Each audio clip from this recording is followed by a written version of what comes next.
நான் நெனச்சேன் கண்டிப்பா சொதப்புன்ட்டு. அதே மாரி தான் இந்த சோப்பும் நல்லா சொதப்புச்சு. ஃபர்ஸ்ட் டைம் எப்படி பண்றதுன்னே தெரியாம நான் பண்ணிட்டு இருந்தேன். Instagramல என்னோட ஃபீட்ல மட்டும் இந்த மாதிரி சோப் வந்து நெறைய வந்துட்டே இருந்தனால, சரி இது எப்படின்னு ட்ரை பண்ணிரலாம்னு சொல்லிட்டு நான் இந்த மோல்டு வந்து ஆர்டர் பண்ணியிருந்தேன். இந்த மோல்டு கூடவே வந்துட்டு நமக்கு ஒரு த்ரெட் வேணும். இது வந்து பைப்பிங் த்ரெட்ன்னு சொல்லுவாங்க. இந்த சோப் வந்துட்டு செய்யறதுக்கு இந்த 2 தான் தேவைப்படும். இது வந்து ஹேண்ட் வாஷ்க்காக பண்றது. ஸோ நம்மளோட வாஷ் பேஷன்ல வந்து மாட்டி வச்சுக்கணும். நான் கடைசில காமிக்கிறேன் அது எப்படின்ட்டு. ஓகே ஃபர்ஸ்ட் வந்து அந்த பைப்பிங் த்ரெட்ட கொஞ்சம் லென்த்துக்கு மொத்தமா கட் பண்ணி எடுத்து வச்சுக்கிட்டேன்.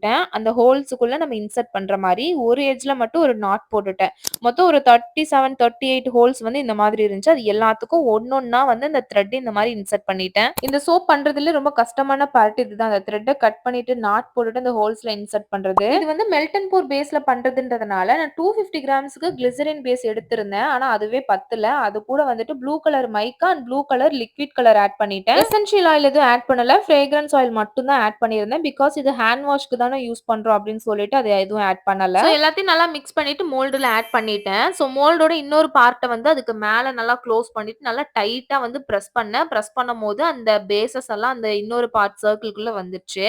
இங்க நான் பண்ண 2 மிஸ்டேக் என்ன அப்படின்னா, ஃபர்ஸ்ட் ஒன் வந்து பேஸ் கம்மியா எடுத்துட்டேன். ஸோ ஒரு 250 கிராம்ஸ் எடுக்காம ஒரு 300 கிராம் எடுத்திருந்தேன் அப்படின்னா, இந்த பால்ஸ் வந்து கம்ப்ளீட்டா ரவுண்டா வந்திருக்கும். அது ஒரு தப்பு. பிகாஸ் ஃபர்ஸ்ட் டைம் பண்றேன் இல்லையா? அதனால இந்த மோல்டோட கெப்பாசிட்டி என்னன்னு தெரியாததுனால, மேல பார்த்தீங்கன்னா, இந்த பால்ஸ் வந்து கம்ப்ளீட் ஆகல. கொஞ்சம் ஸ்பேஸ் இருந்துச்சு. ஸோ என்னோட 2வது மிஸ்டேக் என்ன அப்படின்னா, நம்ம ஆட் பண்ண அந்த த்ரெட் எல்லாம் அந்த ஹோல்ஸ் வழியா உள்ள வந்துட்டு கொஞ்சம் நல்லா அமுக்கி விட்டுருந்திருக்கணும்.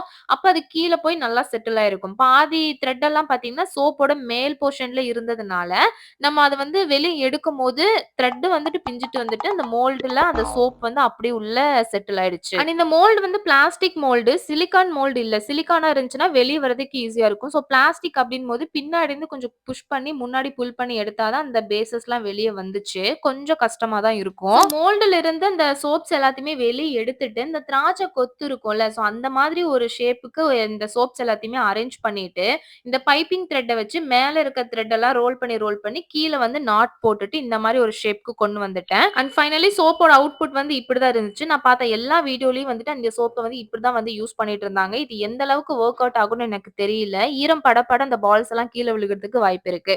அண்ட் நான் இதுல யூஸ் பண்ணியிருந்த மோல்டோட லிங்க் வேணும்னா எனக்கு லிங்க்ன்னு கமெண்ட் பண்ணுங்க. நெக்ஸ்ட் வீடியோல இன்னும் பெட்டரா நான் செஞ்சு காமிக்கிறேன். டாட்டா.